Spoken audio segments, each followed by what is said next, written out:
নিজের প্রিয় মানুষগুলোর সাথে একসাথে বসে সূর্যাস্ত দেখা, এই গরমে নদীর শীতল বাতাস খাওয়া, একসাথে বসে হাহা হিহি করা, আর সবশেষে মজার মজার খাবার খাওয়া। এত কিছু যদি একসাথে পাই তাহলে তো সেটাকে প্যাকেজই বলা যায়, তাই না? আর এই 1.5 ঘন্টার একটা প্যাকেজ ট্যুর দিয়ে ফেললাম আমরা মতলবের ধনাগোদা নদীতে।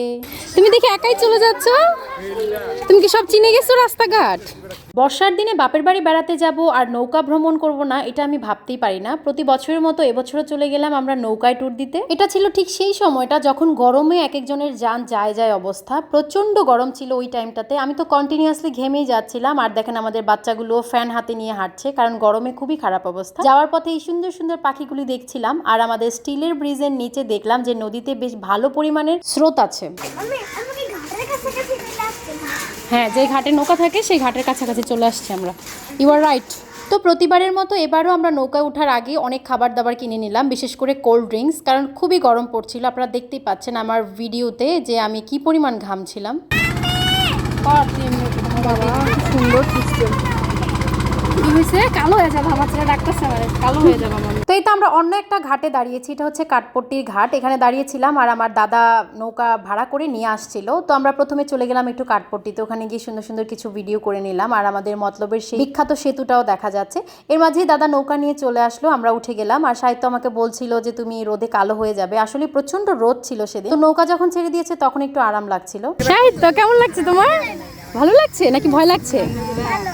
এত গরমে রোদের মধ্যে আসলে খুবই অস্থির লাগছিল। তো আমরা নৌকায় উঠেই সবাই কোল্ড ড্রিঙ্কস খাওয়া শুরু করে দিলাম। প্রচন্ড গরম ছিল আর ঠান্ডা ঠান্ডা কোল্ড ড্রিঙ্কসটা খেতে খুবই ভালো লাগছিল। সবাই একদম কোল্ড ড্রিঙ্কস খেয়ে গলা ঠান্ডা করে নিল। আর আমরা একটু কনফিউজ ছিলাম যে আমরা কোন দিকে যাব, কারণ আমাদের এই দিক থেকে 2 দিকে যাওয়া যায় নৌকা দিয়ে। তো আমরা যেহেতু 2 দিকে অনেকবার গিয়েছি, তো এবার আমরা ডিসিশন নিলাম যে আমরা ব্রিজের উল্টা দিকে যাব, কারণ ওই টাইমে জোয়ারের টাইম ছিল। সো নৌকাওয়ালা মামার জন্য সুবিধা হবে আমরা ওই দিকটাতে গেলে। তো আমরা সেটাই করলাম। এই ফাঁকে দেখে আমার পুত্র একা একাই ওঠে নৌকার একদম আগায় চলে গেছে। আমি তো ভয় পেয়ে গেছি আর ওকে বকাঝকা করছিলাম। তোমাদের সবার অনুভূতি কি এই নৌকা দেখে? টাঙ্গুয়ার হাওরের ফিল পাচ্ছে আমাদের রূপা, নাকি টাঙ্গুয়ার হাওরের ফিল পাচ্ছে এই নৌকা দেখে। এগুলো কি ডাম বানছে নিচে? এই নৌকার ডিজাইনটা বেশ ইউনিক ছিল, এটা নিয়ে আমরা হাসাহাসি করছিলাম। এর মাঝেই দেখলাম যে একটা মৃত প্রাণী ভেসে যাচ্ছিল, খুবই খারাপ লাগছিল দেখে, যেহেতু এটা কোরবানির টাইম ছিল। তো যাই হোক, তারপরে আমরা সূর্যাস্ত দেখছিলাম। সূর্যাস্ত যদিও আরেকটু পরেই হবে, সূর্য তখনও মাথার উপরে এবং প্রচন্ড প্রখর তাপ দিয়ে যাচ্ছিল আমাদেরকে। এত রোদ আর তাপের মাঝেও যেহেতু নদীর একটা শীতল বাতাস ছিল, খুব প্রশান্তি লাগছিল মনের মাঝে। আর 2 মামা ভাগ্নে তো একদম আনন্দের জোয়ারে ভাসছিল। হ্যাঁ ভাই, যে তুমি আছো ব্লগে আছো। হ্যাঁ, তোমাকে বেশি সুন্দর লাগতেছে, একদম ঠিক ঠিক। You are right. তো তাদের মামা ভাগ্নির নদীর ফিল নেওয়া দেখে আমাদের সবারই মোটামুটি একটু হিংসা হচ্ছিল, তবে সায়নের হিংসার পরিমাণটা একটু বেশি ছিল।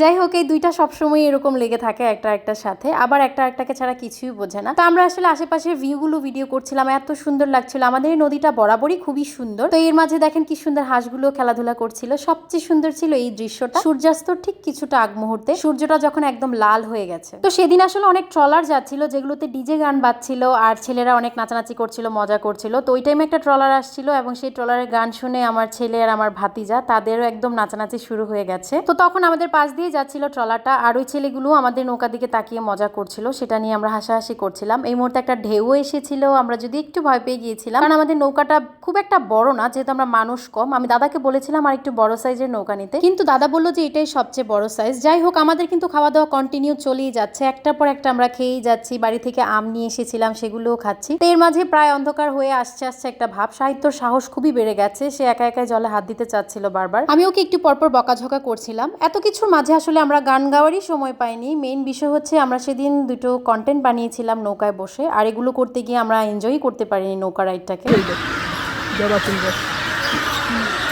এইদিকে সন্ধ্যা হয়ে গেছে আর আমরা বাড়ির দিকে রওনা হচ্ছি। ব্যাপার না, নেক্সট ট্যুরে আমরা আরো অনেক মজা করব। তো এই তো কথা বলতে বলতে আমরা চলে এসেছি, এটা হচ্ছে আমাদের বাড়ির কাছে রাস্তা, এখান দিয়ে আমরা উঠে যাব। তো এই ছিল আমাদের নৌকা ভ্রমণ। ভিডিওটা কেমন লাগলো অবশ্যই কমেন্ট করে জানাবেন। Tata, bye bye.